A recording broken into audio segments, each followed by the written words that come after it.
Fala, meus correligionários, Renato Mani Moicano aqui. Terríveis notícias para o MMA brasileiro. Ontem, durante a transmissão do UFC México, Jon Anik revelou que Carlos Prates está fora do UFC 314. O UFC 314 aí que tem brasileiro disputando o cinturão, tem a primeira luta do Pitbull, tem Bryce Mitchell e Dian Silva, que é uma luta que eu quero assistir, e uma das lutas que eu mais queria assistir era Carlos Prates versus Geoff Neal. Por quê? Porque o Carlos Prates ia literalmente bolar, deschavar e fumar o Geoff Neal na seda, meu brother. Iria destruir o Geoff Neal em terras estadunidenses, meu brother. Eu não tenho dúvida que simplesmente o Carlos Prates ia jambrolhar o cara. E até por isso que ele se machucou 2 semanas, né, meu brother? Tem aquele papo. Será que se machucou mesmo? Lembrando que o Moicano simplesmente quebrou a clavícula, deslocou, né, a clavícula 2 semanas antes da luta lá em Paris, e eu espanquei o cara em território inimigo. Aqui ele estaria na casa dele e ele não quis lutar com o Carlos Prates, mas é isso. Não estou dizendo que ele fugiu, que não fugiu, é uma especulação, porém a gente não sabe aí o que aconteceu com o Geoff Neal. Só que isso faz a gente pensar uma coisa, beleza.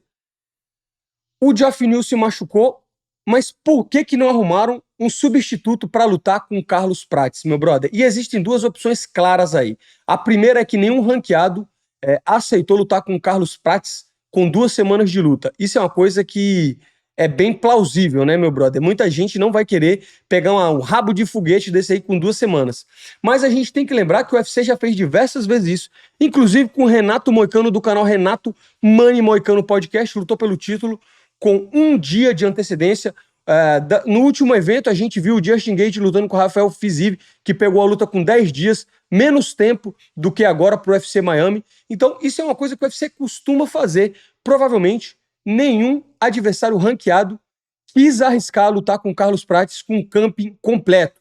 E aí isso nos leva à próxima questão. Então, por que não fazem com o Carlos Prates a mesma coisa que fizeram com o Rufi? Lembra quando ele perdeu o adversário lá em Nova York e colocaram aquele maluco que aguentou apanhar pra caramba dele numa categoria que estourou 9 quilos?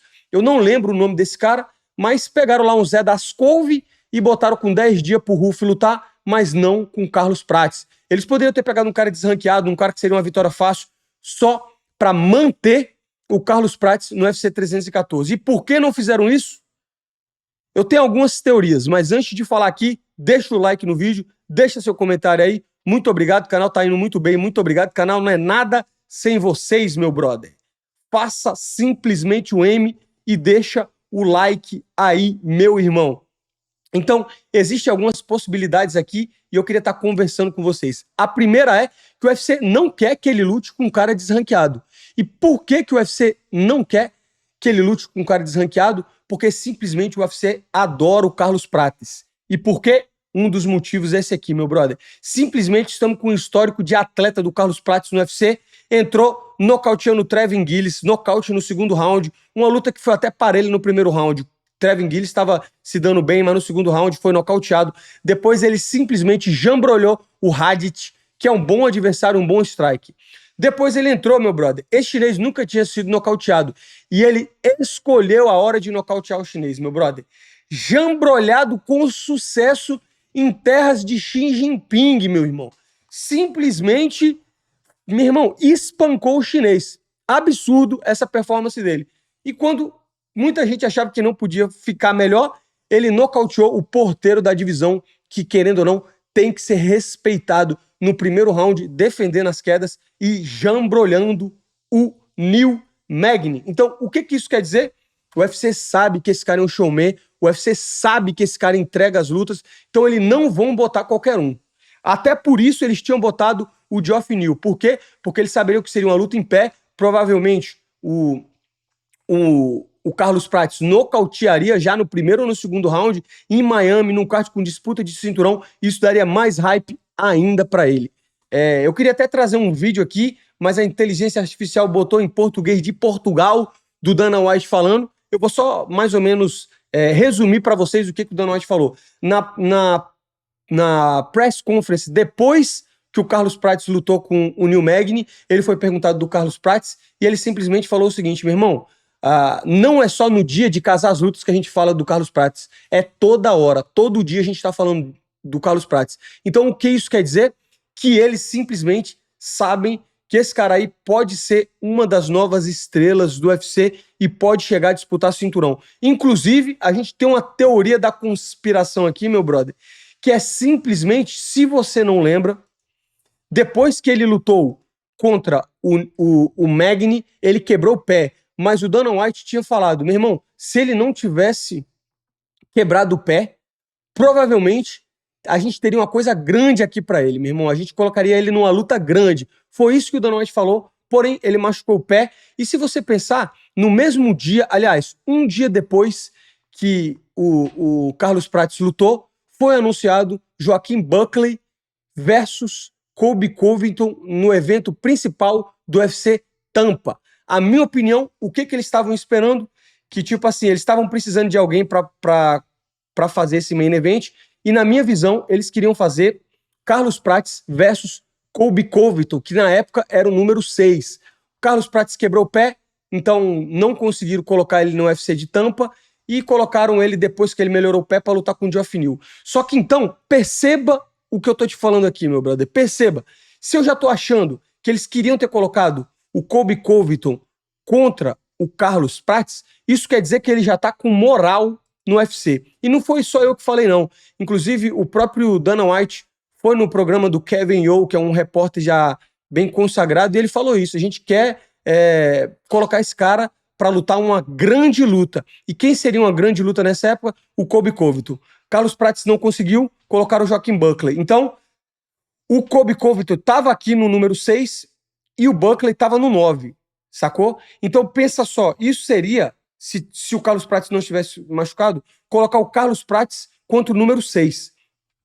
Olhando a categoria e do jeito que ela tá, eu vou te falar a próxima luta do Carlos Prates. Não tem outra luta a ser feita se não for ou o Colby Covington, porque perdeu em dezembro, tá sem luta, tá sem relevância, ou o Kamaru Usman. Muita gente vai falar, eles são wrestlers, esse jogo pode complicar para o Carlos Prates, mas o UFC sabe que os dois estão em final de carreira. O Kamaru Usman não tem chance mais de ser campeão, Colby Covington não tem mais chance de ser campeão, e eles estão fazendo uma renovação total da categoria. Pode olhar que os caras velhos, como o Venom Page, Lux, o Vicente Luque, o Stephen Thompson, o Geoff Neal, Colby Covington estão ficando todos para trás, velho. E no começo aqui tá o Sean Brady, o Shaq Vati, o Leon Edwards também acabou de perder a segunda. O Kamaru Usman vai descendo. Jack Della Maddalena, que outro dia nem tava no ranking, hoje tá o número 5. Olha só quantos caras novos estão chegando para renovar a categoria. E é isso que eles querem fazer com o Carlos Prates. Então vai ser o 13º lutando com 9.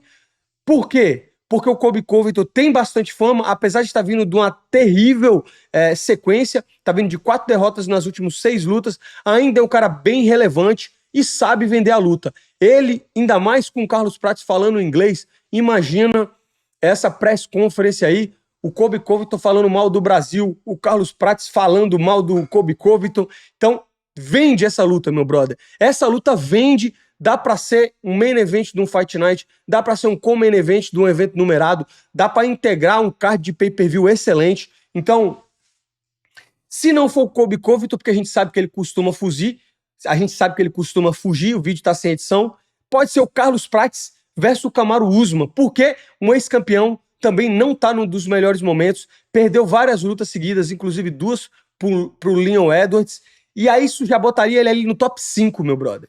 E não vão fazer o Carlos Prates contra o Stephen Thompson, não vão fazer, o Gilberto Burns está com luta marcada, não vão fazer contra o Ian Gary, porque eu não acho que eles querem queimar 2 prospectos, eles querem de novo botar esse cara para lutar lá na frente. Joaquim Blanc está esperando, Jack Maddalena luta pelo cinturão, é isso. Leon Edwards acabou de lutar, Shaq Vati quer esperar para lutar o título direto, então essa é a luta a ser feita e pode vir cobrar. Deixa o seu comentário aí e pode vir cobrar, vai ser uma dessas 2 lutas. Kamaru Usman ou Colby Covington? Me deixa saber nos comentários aí quem você acha que vai ser. Beleza, meu brother? Esse foi o vídeo de hoje aí. Muito obrigado. Deixa sempre o like, fortalece aí. E também vou deixar aqui no card o último vídeo aqui do UFC México, falando sobre todas as lutas de ontem. Teve boas lutas. A zica reversa contra o meio que Israel funcionou. E teve a agiota mexicano também ontem no evento de ontem. Muito obrigado a todos. Renato Mano Moicano aqui. Não iria fazer vídeo domingo, era para estar descansando, mas simplesmente o UFC 314 sem Carlos Prates vai tomar caju, meu brother. Vai tomar caju. Se você se você acompanhou o vídeo até agora, deixa nos comentários eu saber, bota aí, vai tomar caju, vai tomar caju de off-new, e aí eu vou saber que você assistiu o vídeo até o final. É importante para o engajamento, meu brother, assistir o vídeo até o final. Também, sugestões aí para melhorar o vídeo e tal, vou deixar cada vez mais sem edição, porque é mais fácil de fazer o vídeo, e a parada é ganhar dinheiro. Grande abraço, tamo junto, os...